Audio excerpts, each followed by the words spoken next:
First of all, you don't know me. We're all about that high school drama girl, all about them high school queens. We'll take you for a ride in our comic girl, cheering for the right team. Drama queens, smart girl, rough girl, fashion but you're tough girl. You could sit with us, girl. Drama queens, drama queens, drama queens, drama queens, drama queens. Sophia, you went through a lot in this episode, so I do think you should be the person to bring us in here. That feels Guys, let me just say, weird to have missed last week and be like, what did I miss? I missed a lot. But here we are. We've made it to season 6, episode 13, Things a Mama Don't Know. This originally aired January 5th, 2009. Wow, that's weird that we're in 2009. The synopsis, friends, is that Peyton receives some startling news that she must share with Lucas while he is still in LA. Lucas discovers that Julian has been keeping another secret regarding the movie. Nathan struggles in a new professional environment, and Brooke's search for runaway Sam forces her to confront her own feelings about the night of her attack.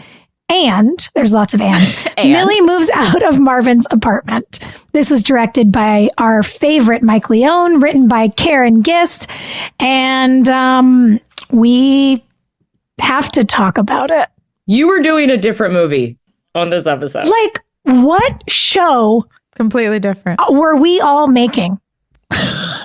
We're making like 10 different shows. What are you talking about? Yeah. It was like, is it Full House? Is it like, are we doing Party of Five? It was the Wonder Years with the little boys. Yeah. It was like a Lifetime movie with Brooke and Xavier. It was very, I had a rough time.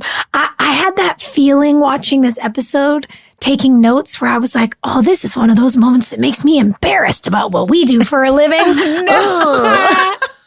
Guys, I left my notes at the house. Like, I walked all the way down here to the garage. It's raining. And I was like, oh, I have to go get them. And then I sat down and was like, no, I don't. No. I don't need those notes. You remember what happened. You know how you feel. I actually liked the episode. And I think because at this point, we'd kind of resigned ourselves to crazy. It was like, I guess we're doing some crazy shit. And so it wasn't shocking anymore.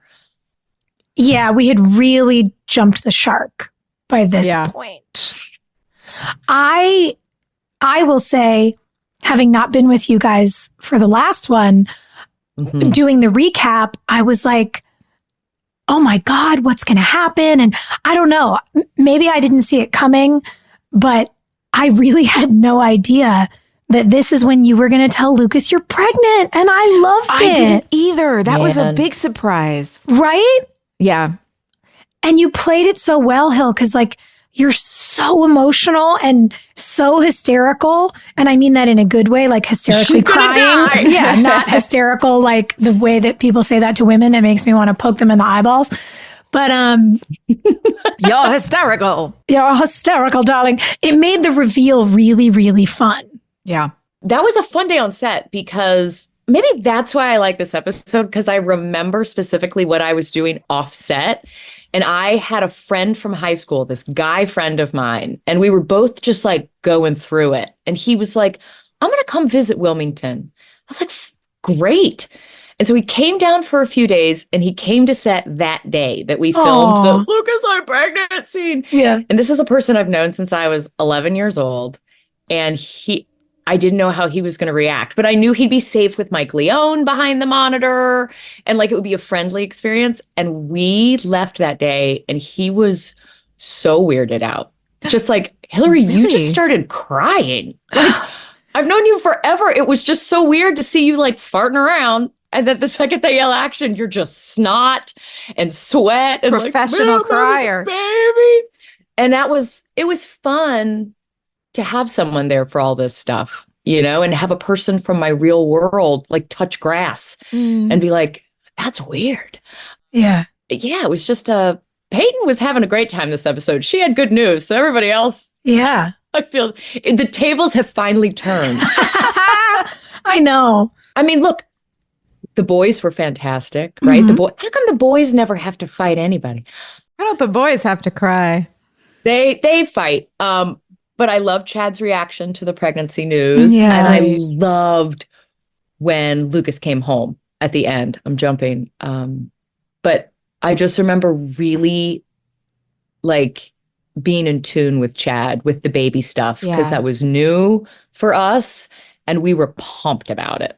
It was almost like we were having a baby. We were both just like, let's see how this goes. I like that there any hint that of fear that Julian might interfere with Lucas and Peyton completely is gone in this episode. Of course, it's like the moment she says, I'm pregnant, that storyline moves immediately over to Brooke because he shows up to, help her out. Yeah. But yeah, that was fun. I also really loved the pregnancy reveal. I thought that was really well done. I did think it was going to be some big horrible news, and then you turned your frown upside down. It was guys. so cute. Yeah, just you wait. Yeah. And I like that Mia was there like very early on in the episode to kind of clear the air because there was a lot of dark shit in the last episode that felt uncharacteristic of the relationships on our show. And so I'm glad that we like just got to them. We're like, never mind, just kidding. Right. Well, that's what it is. It's never mind, just kidding. Because here's what's weird about it is in the last episode, it felt like you were waiting on news. Like you had heard that something was wrong and you were really upset. Because remember, you took it out on Mia. You were so mad at her. You were really grouchy. But we never clarified that. It was just like, now all of a sudden you're pregnant. Or did I miss something? Honestly, I think Peyton went into the hospital thinking there was like a tumor, thinking there was like a thing. Yeah, like they were testing you for ovarian cancer. But they make you pee as a woman every time you go to it doesn't matter what, it's like a dentist appointment. They're like, you should still pee in this cup. Yeah. Yeah. So I think that didn't even cross her mind, which is stupid. When I was in my 20s, I had like a pregnancy test in every drawer in my house. Oh my God, me too. I was obsessive about it. Yeah. I still have, you got to keep one around. She didn't have a mother. She didn't know. Nobody taught her these things. I did love that. I'm glad to be in the mother category because I do think it gets you out of all the bullshit. Because Haley is now getting to do all this, like the full house stuff, like the sweet stuff. Yeah. The, cuddling in bed, being sexy with Nathan. Yeah. It did a good feel vibe. like a dramatic version of Full House, like the whole Nathan and Haley stuff, and even with Dawn. I mean, I did love it with the little boys walking down the lake and seeing their friendship blossom. It was super sweet, but it also made me think: is this the time now when were all of our fans starting to have kids that were our age, and so that's why they were like, "Well, this is now a family show that you can watch with your kids"? I just couldn't figure out, thinking the show that we started making, it seemed disjointed for a moment to be now watching a show about two little kids. Not that it wasn't sweet, just was weird. Yeah, I mean, I definitely think it feels like a departure to watch the little boys, but also Jackson's such a good little actor. Yeah. And so was the little boy playing Andre. Yeah. But I think they wanted to give him more to do. I think he wanted more to do. And, he'd really been put through his paces for 2 seasons now. And he's got big boy teeth. Yeah. There's also something about you have a fake tooth is gone. The flipper. But there's something about the way that Andre allows for the Quentin storyline to stay alive. Yeah, which and we with needed.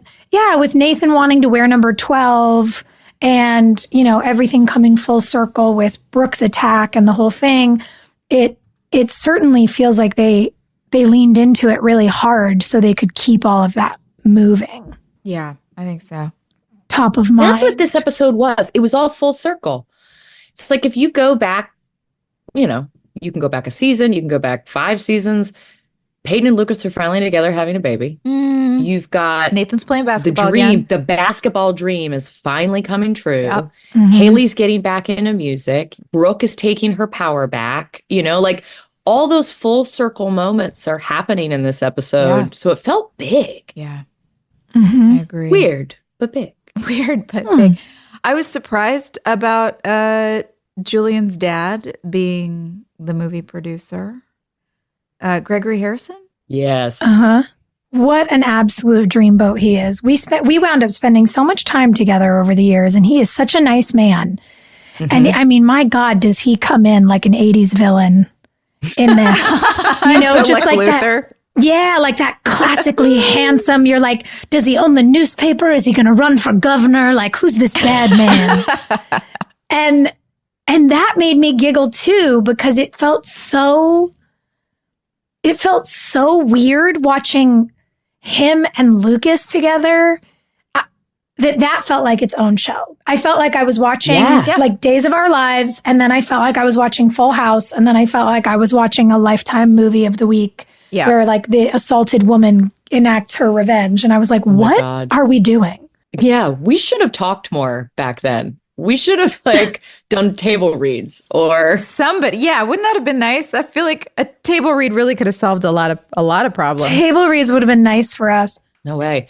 The Gregory Harrison scenes are so great because this is a show that's had some pretty complicated daddy issues. Mm-hmm. And this guy comes in and connects with Lucas right away. And I thought Chad was so good in those scenes. He was really listening and communicating clearly with this man. And like, it was like a healthy, non-toxic male interaction. They're being vulnerable with each other. I liked it. Yeah. And I thought like, oh, that's the dad that Lucas needed. And then when Lucas kind of schools him later, it's like, I just found out I'm becoming a father and I'll give my kid anything they want. I don't know. I just thought how great for Lucas to have an opportunity with a dad that's not Dan and doesn't carry the damage of the Keith relationship. Yeah. That is really nice. It's interesting that you picked up on that, because I think the thing I couldn't get past was, why is this grown man telling this adult man that he doesn't know that his son is going to try to f his girlfriend? Like, I was like, what? It felt so out of character and unprofessional and like petty to me. But that's obviously the writing. It's not sweet Gregory, who did a great job with it. He was playing opposite the intention, I think, which worked really well. Yeah, Gregory just played it very like, I know my son and he's a mess. He made it, personal, and I thought his motivations were really good. But I was like, what movie producer would talk to a writer like that? Like, what's happening? Oh, plenty. So you're helping win me over on it. Did you see the big picture in the office that was like the Warner Brothers water tower? Like, they modeled this studio executive after Warner Brothers, and then they hired the most handsome actor to come in and play like Peter Roth, It was like, what executive at Warner Brothers were we trying to compliment with that little bit? That is so and funny. Also it's like a backhanded compliment if we're saying that he's super petty and gossipy and, weird. But I do think the redeeming quality of it is who Lucas gets to be in response. And it is, to your point, so nice to see him talk about what he hopes would be his own course of action as a father. That's really winning. And maybe it wouldn't have felt quite as winning if Gregory hadn't been petty about Julian. Like, maybe you need the device to make the payoff work. I like that Lucas, it felt like he was, he did. He gave Julian the benefit of the doubt, which was unusual in that moment, especially since his dad wasn't a Danish sort of character. But maybe that's what it was. He was just triggered by this sense of care for another young man who's got a conflict with his dad and just wanted to stick up for him and make it okay. Well, that's such a good point, because while I was watching it, hearing Julian described, I was like, oh my God, Peyton Sawyer dated 2 Nathan Scotts. Like, they're the same boy, where they're winners and they have rich daddies, and they're really trying to fight the stereotype of who they could be. They want to make art. They want to make things beautiful. They want to be like good family people, but those daddy issues are tricky. Same dude. And Brooke Davis has kissed both of them too. Hey. But you know what's so interesting about you saying that is because we've recently had that storyline that I love, where Brooke and Nathan as adults are starting to rely on each other as friends and communicate about their upbringings. And, you know, they're friends. And so it tracks for me as you say that Julian has similarities to Nathan. I'm like, oh, actually, I think Brooke and Nathan's adult friendship is probably in the energy part of what lets her see Julian too.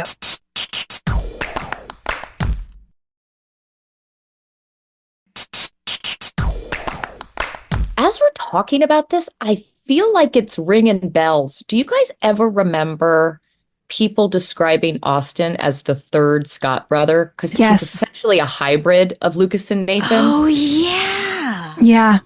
I totally blanked on that until just this second. Yeah. Weird. Yeah, he does sort of fit in both of those pockets. I'm interested to see how this unfolds, though. As much as I disliked the whole movie storyline altogether, I'm really glad it brought us Austin and Julian. And I'm interested to see how this goes down with Luke. I was surprised that he stuck up for him, but I'm glad that he did. When does Gregory come back, though? Does he just come on set for the movie? Is that the whole deal? I remember him walking into Red Bedroom Records. Because he came in with Greg when we were all like being introduced, our producer Greg.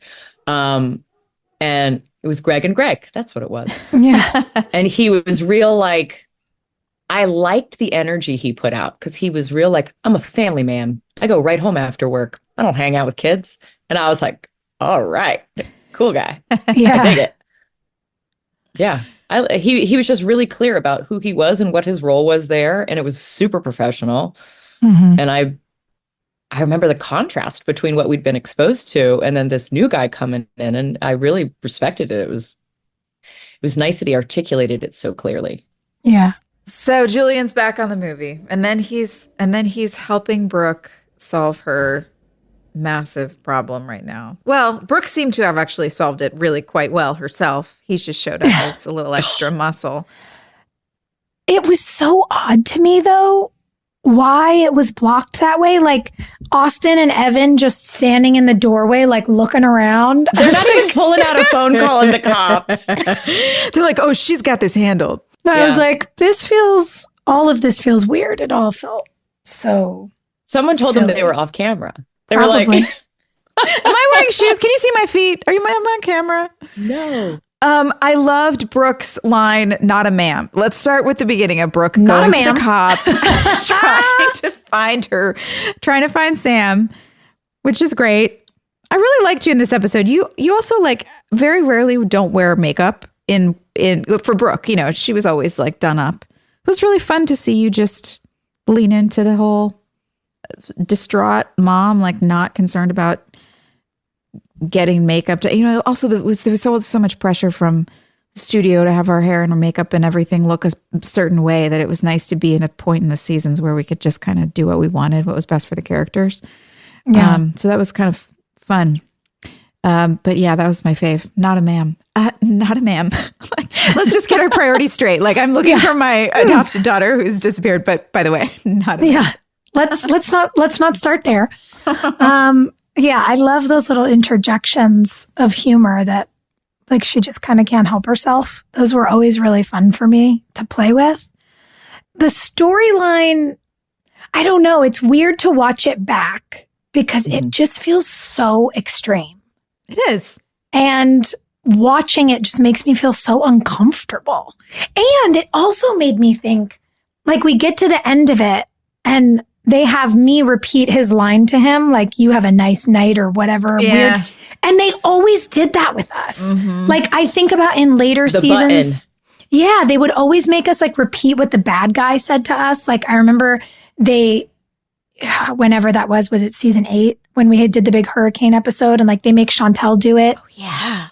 And didn't Paul do it to Carrie? When Yeah, he killed like Carrie? it's just like, God, what are we doing? Why every single time do we repeat the thing the villain said? I don't know, you guys. The whole thing just like made me cringe. I was like, I can't deal. It's so Psycho Derek all over again. It is. Like they knew that it was a moneymaker to beat a girl up. And the thing that was hard for me is like we were in our 20s when we got beat up by Psycho Derek. Like, we were grown-ups, but Ashley was like a kid. Ashley was a little kid getting thrown onto that bed by a grown man. Yeah. And that felt gross. The whole thing. I don't know that we needed to duct tape a little girl and put her in a closet to get our fan base invested. Our fan base was awesome. Like, we didn't have to go to the extreme that way.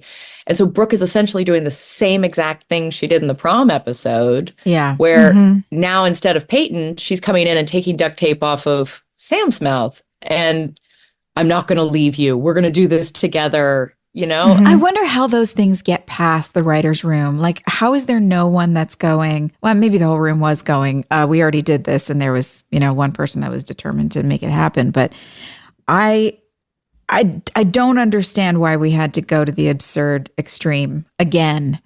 It just seemed so over the top. And my note here of watching a woman squirm while a man looms over her. It's just so unnecessary, and it doesn't fit our show. It doesn't fit the themes of our show. I didn't understand what the point was other than to make it salacious, and it felt really distasteful to me. I didn't like it.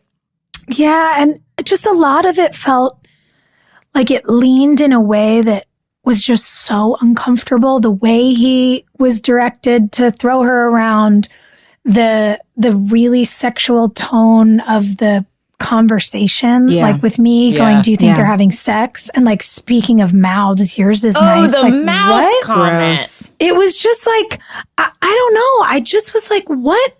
Why are we doing this? And it's not that women don't get assaulted. It's not that there aren't creepy men in the world. We've all had our encounters with them. But it's like, why is this what we're choosing to do on TV? Yeah, we're not teaching anybody anything through this experience. That's what was irritating to me. It was just salacious. It was just soap opera. Ooh, let's make him the bad guy by giving him gross things to say, and let's watch her be really uncomfortable, because that's what happens to women. So he's a thief, murderer, and rapist. He's all the things. All the things, yeah. And it just, it felt totally unnecessary, because we weren't learning anything. We weren't teaching anyone anything. There was no catharsis. It was totally pointless. It really, really frustrated me. However, I really did like watching Brooke kick his ass. Thank you. That did feel cathartic. There was a GQ article that was written about our show by the guy who owned Peyton's house. And I remember he called our show a rape fantasy. And I was so, at the time, I mean, he wrote it like when the show was still on the air, and I was so like, what? And he was a buddy of mine. He was older than us. And I was like, that's what he took away from the show. But watching this episode, I'm like, oh my God. Yeah. For an adult man who has a daughter that's living on one of the sets, and the fan base is like watching rape fantasy, I can imagine his horror. I would be creeped out. Like, I wonder how Mike Leone handled this, because, he, just like we all have to do, you have to completely commit to the job. You got to throw yourself into it 100%, whether you think it's ridiculous on the page or not. Mm-hmm. So as a director who has daughters, I just wonder, we should ask him one day. Well, he kept the set so light so that it never felt threatening. That's true. Right? Yeah. Mm-hmm. Yeah. He was always had a very positive, mindset and dialogue going. Yeah. Ashley kicked ass. She did. She was so good. And I do remember him talking to us about liking this dynamic that the girls were going to fight back, and that he really wanted us to go for it. And I mean, we choreographed a really gnarly fight. Yeah. Between Xavier and Brooke. It was violent. And Mike was really all in on, this woman kicking this man's ass. And I was like, yeah, that feels right. If we're going to do it, like, let's do it. Yeah. And so I do think that is part of it, right? Is your job is to make the script you have. Yeah. So it's, in a way, you're in a box, but you try to do your best inside of it. Was this post The Hitcher for you, or same time? Mm-hmm. Yeah, this was years later. Oh, it was. Oh, I was wondering if it was like they saw they felt like that was exciting and they saw the success and they were like, oh, let's do it. Let's just do it again with Sophia. You know what would have made it better? If you had to teach Sam that cheer camp trick just real fast. Sam, make a table. All fours. Go. All fours, tight core. Sam's like, what is this cheerleader? I would have fixed it. That would have been funny. I know though, like, when we would get scripts like this, kind of that gut feeling of, oh, I gotta do this. But, they've been showing Brooke with a gun. They've been showing Brooke processing all of this trauma for so long. Yeah, again, full circle, like you're saying. Glad to just get it over with. Like, okay, fine. Okay, let's fight. Let's be done. Yeah, let's do it and be done. And is it after this, does Brooke start to kind of go back to normal? Or do you remember? I don't remember.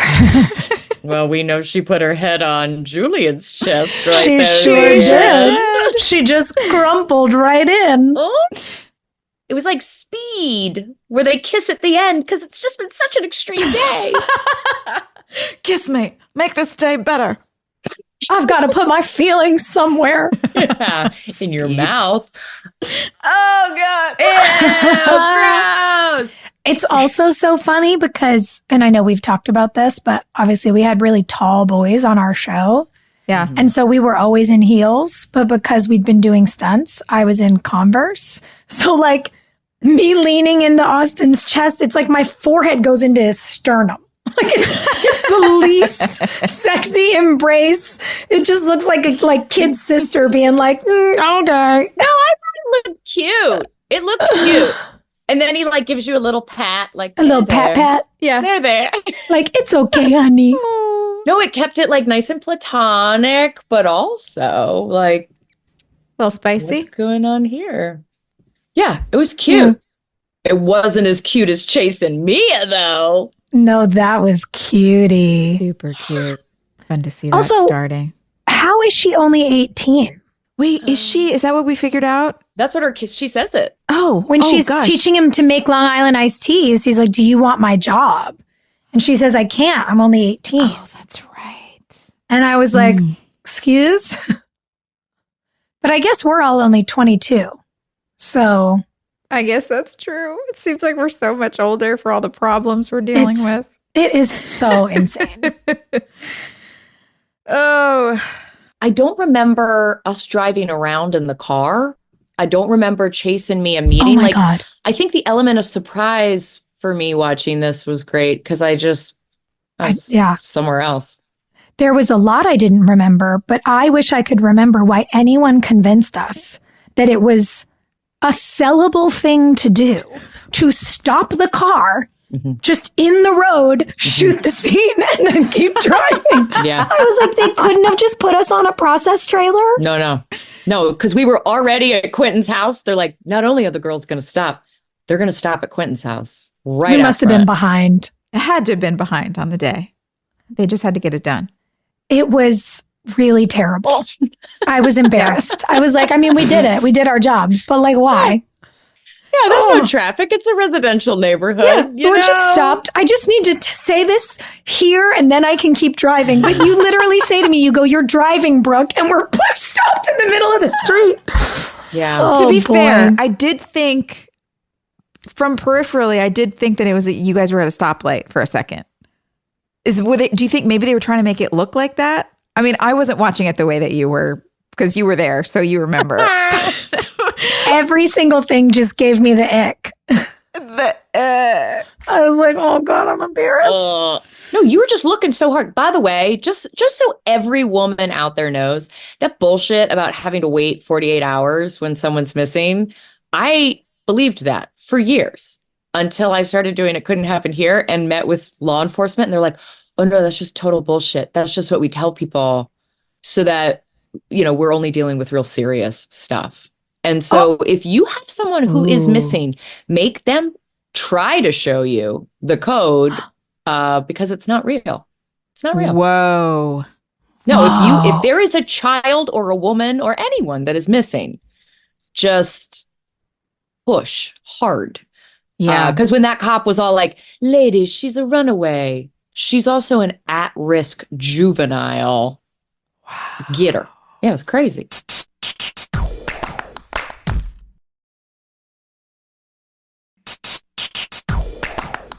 Do you guys see the lady on Instagram who does Lie for Your Safety? Have you seen this girl? I actually don't even know if I follow her, she just keeps popping up in my feed, but yeah, it's Lie for Your Safety. It's like all the rules of how to, things that you can say to make sure that if you're in an environment where you feel in danger, that you know the right lie to tell. You know, you're never home alone. You're never, you know, I don't remember all of them, but they're really good. I should try and find some and send them over because it's something that I want my daughter to know about too. I feel like there's a lot of these sort of unspoken rules and things that you can do that are helpful. So you don't go missing. Right? Poor Sam needs that. That's what Sam needs. She was so good, Ashley Rickards. Man, I just love her work all the time. She always surprises me. I was also surprised by Millie and Mouth in this episode. Are we going for it? I know. Should we just move on? I mean, that was rough. It made me sad. Vilification of Millie here didn't make me happy. Same. Nope. I didn't like it at all. Yeah, like I get in the heat of the moment, it's a fight. Oh my God, I slept with somebody else and I was a virgin. It was supposed to be you. Like that's heated. That's intense. That's an intense thing to deal with in a relationship. I could understand why they would part ways in the moment and go, you know, stress out somewhere else. But like that last scene of her packing up her bags and leaving and I'm sorry too. Like, I'm sorry you're such a slut. That you did this. Like, off. Ew. No, it made me really mad. Well, and what bothered me about it, again, it's like, it's the commodification of women and the excusing of men's bad behavior, which, I mean, we know who wrote our show, so fine. Yeah. But it's so crazy to me that he has been behaving the way he's been behaving, like leading on this woman, having this really inappropriate, flirtatious relationship, knows it makes his partner uncomfortable, and then continues, it keeps going farther. He doesn't stand up for himself or for his partner. And then because she is like, I'm out, like it doesn't matter. This idea that like she did the worst thing. I'm like, no. We were on a break. We were on a break. Weeks and months of being gaslit and like being lied to. And when you have the courage to articulate, you are hurting me. And the other person is just like, sorry, not sorry. You know, you're blowing this out of proportion. Go sleep with all the bartenders you want. I don't care. Go, Millie, go. Like, I hate it for her that it was not a special moment and that it was like a throwaway. Of course, yes. But maybe Owen showed her a good time. We don't know. We weren't there. Yeah. Did Brooke ever sleep with Owen? I don't know if they slept together. I don't think so. Okay. Yeah.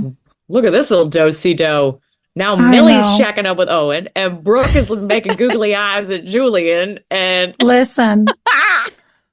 I like it. I like it. We love it. There's that moment in Close Over Bros where Peyton clocks Julian and Brooke talking to each other about looking for Sam. And that was fun. That was a fun moment. Oh, yeah. You're like, huh.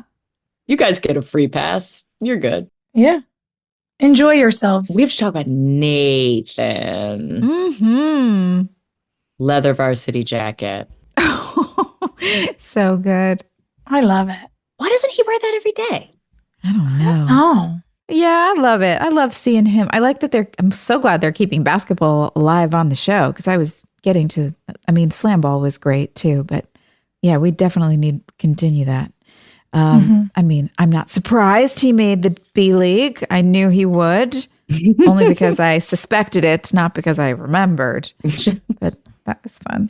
Why did they? I don't know. Okay, I am a little uncomfortable that every bad guy trash talker that Nathan runs into is a black male. Oh, yes. What the hell? Like, no, it's awful. It's pretty tone deaf and like, gross. Yep. Didn't like that. And it's happened over and over and over again. And what's frustrating is it like that's one of the things that you point out to the powers that be, and they tell you you're being too sensitive and ridiculous. And you're like, but do you not? Yeah, because they think they're being inclusive. They're like, it's diversity. We're bringing in lots of people of color. And you're going, okay, but in what capacity? Yeah, please, just bad guys? Cool. Just take a look. Yeah. You're like, you really haven't finished the sentence yet, have you? Okay. Okay. But I thought that bad guy was great, Yeah. He did a good job. He looks so familiar to me. Why does that actor look so familiar? I really liked that he put something underneath the combativeness. Mm-hmm. Like so many people, get a guest star role like that, and they're just supposed to be like, the combative, angry, whatever. And he had something else going on. Yeah. Mm-hmm.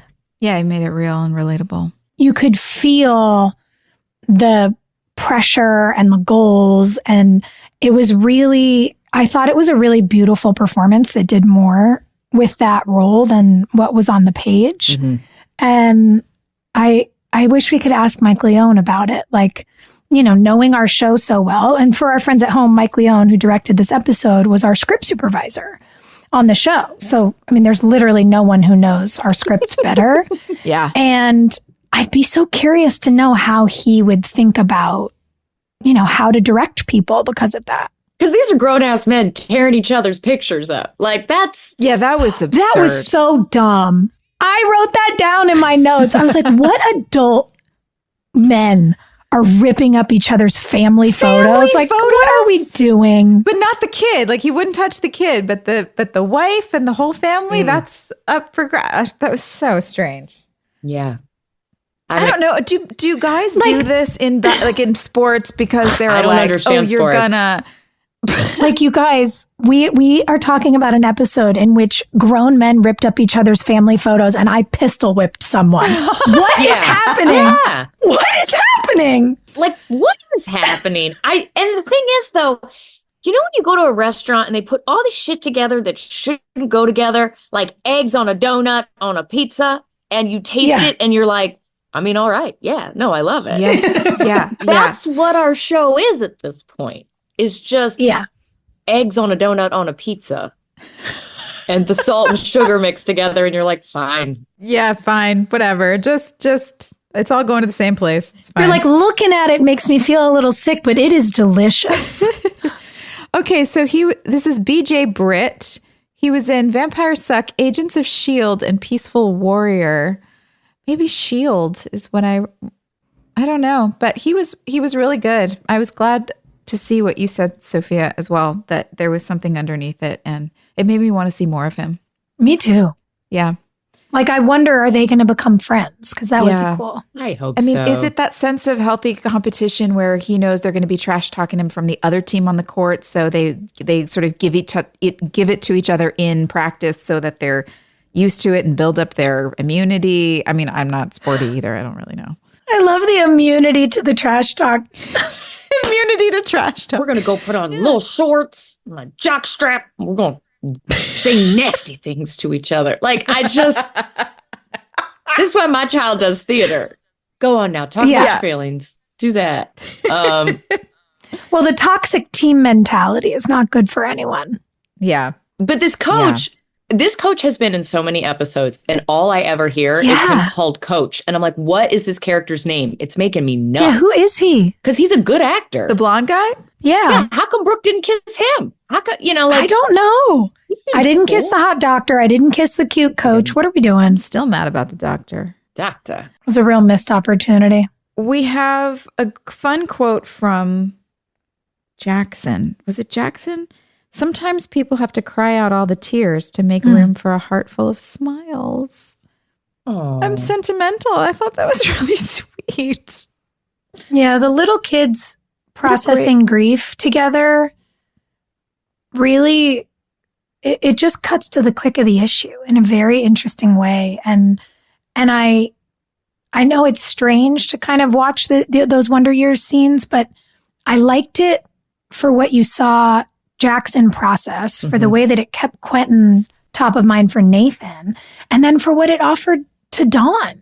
Her being able to have this moment where she realizes that her young child is seeing more than she thinks he is. Yeah. Because, I mean, that's the truth for every parent, right? Like, my God, in my adult years, as I've done therapy, like all of us have, I've taken some things to my parents and they're like, what do you weren't there or you remember that? Yeah. And I'm like, hello, I've been in therapy for 30 years. What are we talking about? And it's like, we don't often get to see that when a kid gets to look at a parent and say, I am affected by this. Yeah. And I thought that was really special. And I thought it was a sweet device. I definitely feel that as a parent, that I'm constantly surprised by how much she notices, and remembering how at such a young age, when there is grief to process and there are hard things, you try and find ways and quotes and isms and metaphors and just ways to make it really simple for a child's mind to process things that are hard. So I think that's also why I really loved that quote, because it felt so simple and yet so poignant and real. But yeah, I mean, it's true. The kids see everything. They notice everything. They just don't know what they're looking at all the time. Dawn, coming from a comedy background and doing such heavy dramatic work in this, I don't know if that's like the secret trick. Like Steve Carell has that thing. Jim Carrey did it, where you're a funny person. I was obsessed with Dawn when she joined our show, because I was a kid that grew up on a different world. And then I was obsessed with 10th Kingdom, and she plays one of the trolls in 10th Kingdom, which was a miniseries that came on like senior year in high school. Oh my gosh. Wait, was this like the ABC Sunday night movie that was like a 3-parter or something? John Larroquette? Oh, girl. Yes. She's one of the trolls in I have to go back and watch this. And so Dawn had done all of this comedic work. And she comes onto our show, and there is zero funny about what she's doing. And she just nails it. And I loved that she wasn't despondent. She wasn't in her room locked up. She's still functioning in the kitchen, doing the very best that she can. Yeah. And the kid is still clocking energy. In the cleanest house I ever saw. Yeah. But there have been so many pictures of her on the internet lately. We have some mutual friends, and she's doing the reunion tour for A Different World right now. So she's out there in like her cute outfits, dancing on stage with the whole cast. I want to go to the reunion tour for Different World. Where is that happening? That show is so good. And I watched so much of it as a kid. And I'm like, what's the equivalent of that now? I don't know, but I had such a crush on Malcolm Jamal Warner. I loved that show. Was he on that? Yeah, he came in like halfway. I think he did. Maybe he did like a guest. Well, because wasn't it where Denise went to goes college? To college. Yeah, so he would come in, and I think he came in on like for a season or something to visit. I loved it. Such a cool cast. And so Dawn. I'm glad we kept the Fields family as long as we did. When we started, we started this season, and like Quentin dies so quickly, I was like, what? I thought there was more. And so I'm glad there was more. I hope there's more. Yeah. I hope they stay. I know. It's like, I want to see the parallel universe of our show and see what Robbie would have done in season 6 if we had not made that terrible mistake. We have to make the point, though, that Devin McGee was given a storyline and he was given work to do. And he did such a good job being a creep. Oh, so good. And truly terrifying. The light switch thing that happens when he's like, Sam, you better keep your mouth shut. And then he's having that creepy conversation with Brooke where he's like, I'm just trying to get my work done. And he's being really like almost demure. Yeah, he's like really so understated and small. It's weird. That's hard to do. It's hard to pull that off, I would think. I haven't had to play a real creep, but I would think that's pretty difficult to do where you're like trying to, I guess it's kind of like playing drunk where you try and play sober, you know? You can see him trying to play normal, and it's so Right, exactly. Yeah. That's what I mean. Yeah, no, he did such a good job. And I love that he does conventions. And I love that there are fans that are like, I gotta get me a picture with him. I need my villain picture. I'm starting to miss Deb. I really miss Moira. Yeah. Just their presence on camera. And I feel like I need some more of that soon. I'm even starting to miss Dan. I feel like we haven't seen him in a while either. I know. Like, what's going on? I need them back. Did we miss any storylines? Well, the only one that we haven't talked about is Owen breaking his sobriety. Yeah. I was really curious. I thought that the sort of collision course of Owen and Millie was cool. Just because they're both great actors, and it was interesting to see them as characters sort of run into each other with their pain. I do wish we'd seen a little more of what happened, and I want to understand. I don't know. What did you guys think about the way they handled him breaking his sobriety? Because I didn't understand why it was happening. And then only when Chase comes does he say, you know, they gave him pain pills because he got hurt in slam ball. And I was like, wait a second, this could have been like a big deal. Yeah. This could have been a really good storyline for him. And instead, it just seemed like he went rogue and then threw it all away. It's one of the hard parts, I think, about being on a show with a big ensemble cast. And also one of the puzzling things, because we did 22 episodes, so there was plenty of time to tease out some of these character development pieces instead of doing random violent storylines again. So it's confusing as to why they didn't take the time to draw that out. But considering all the other things they were packing in, I feel like we sometimes ended up with caricatures of characters rather than who they, really are. And I wish I'd have been able to see Owen have some of his own moments outside of his connection to other people that are core members of the show, because we were at a point now in the series where I would have been fine. I mean, Joe's compelling to watch. He's interesting. He's a good actor. We knew enough about his storyline, his interactions with you and Rachel. And so I would have been fine watching him have his own arc in an episode outside of his relation to any of us. Same. I wish they would have done that. It makes me feel better to hear that you wanted to see more of what actually happened with Millie and Owen, because that was my gut instinct. And I didn't know if I was being like voyeuristic, but I wasn't looking for sexy. I was like, what happened? Did he cry because he's drunk? They? Like, did she cry because she was drunk? How did they say goodbye to each other? Like, all of those things really inform. But that wasn't the point. The point was Millie's a slut. That's the point. Exactly. Yeah. So that's why we didn't get it. Yeah, we didn't get any real payoff. No, it all shapes how she's reacting to Mouth the next day. Like, what was that experience? Was it sad? Was it mean? Was it scary? Was it actually like kind of nice, which makes her feel guilty? Like, we have no idea. And to not get a hint at that, but you're right, to get the violence over and over again when we could have had something that was really telling us a story. Substantive stuff. Yeah. What do we think happened? Do we ever find out? I don't know. The thing that I think about in terms of the Millie and Owen dynamic is like, Owen wouldn't sleep with Brooke. Right. Remember? He was like, I'm not doing that. Oh, yeah. He has a whole thing about himself, and I think about his sobriety. And I would like to think that if they had that conversation, there would have been a lot of like, are you sure? I don't know how I feel about it. I would have loved to have seen her go, all that waiting has done is made it seem like a bigger deal. Everyone's paranoid. I don't know what to do. Like, let them have a real conversation about why she might just want to get this thing over with.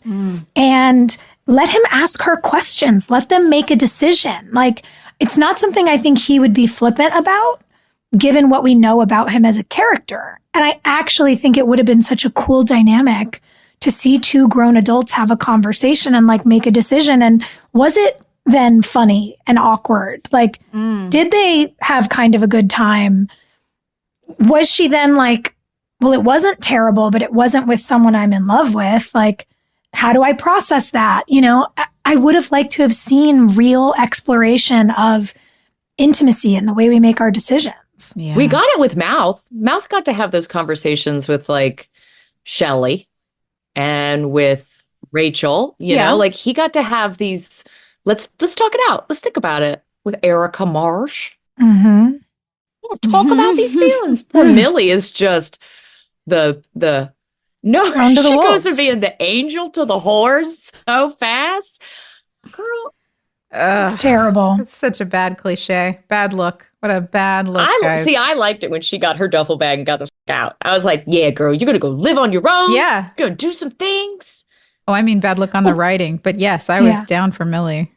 By the way, that's what Haley tells Mia is like, you got to go out and live a life. You can't write songs if you don't have any stories. Right. Points were made. So everybody's got stories this week.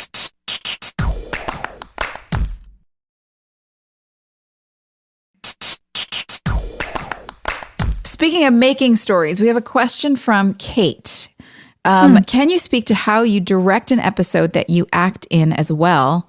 And how do you get support for the scenes you're in? That's an interesting question. Thanks, Kate. So how did you find that? Did you enjoy it? I did. I enjoyed it. I think, the way that I did it, and I would imagine you did much the same, was, our on-site producer, Greg, was on set every day when we were directing. And he was one of the people who directed the most episodes of our show. And essentially, you would still spend your week doing prep and pre-production and location scouts and all the things you needed to do. And then you would block scenes. And for the ones you were in, you would block them with your actors, tell people what you wanted to do. Your stand-ins would watch as normal. But then you'd step out and you'd watch the stand-in do the scene with all the actors and make sure it was looking correct. And then that would be it. And so when we would have to act in scenes, Greg would call action and cut. We would converse in detail about, did the camera move happen the way I described it? Did it feel really fluid? Did the reveal work? Because you had to trust someone else to be your eyes. And then obviously for all the scenes you're not in, you just get to singularly focus and be the director. Yeah. Yeah, I did not enjoy it because I prefer to just be totally in the moment. So I want to be totally focused with what I'm doing, whether I'm directing, I want to be totally focused on that. If I'm in a scene, I don't want to be looking at the other actor thinking about what they should be doing differently to make the scene better or what I should be doing differently because I can't tell because that was not fun for me. I didn't like that experience. I just wanted to be there and experience it. But you directed stuff after the show, right? I did, yeah. A couple short films and commercial and some stuff. I'd like to do more, but I'm just not at that point in my life right now. Have you directed yet, Hilarie? No. Why? You should. Yeah. You really would be very good at it. Well, that's nice. Thank you. I have a complicated relationship, I think, with scripted television. And I'm realizing that as we go through this process, because my husband loves it in a way that I still feel this resistance to. I had a person be like, Hilarie, what do you watch? What do you love? And I was like, I strictly watch documentary. And so I have some documentaries to direct that are in the pipeline right now, but there's something about telling true stories that feels really safe to me and feels like I'm not manipulating anybody. Because I think we were manipulated so much on sets, that really stuck with me. And so in documentary, making sure that we are really trying to uncover the truest version of the truth, because everybody has a different truth, that's safe. That's better. Yeah, we should just do documentaries on our characters, but they're real people. Remember those MTV documentaries? Yeah. True life. Totally. I think that you should consider at some point doing a film or short film or something that is fictionalized because you do have such a strong grasp on reality, the way that reality looks and feels on camera, probably because you're watching documentaries all the time. It's just in your blood. Yeah. Well, if you're not doing anything, I'm heavily involved with the middle school production of A Midsummer Night's Dream. So, Hey. you know, Julie Taymor, look out. razzle dazzle.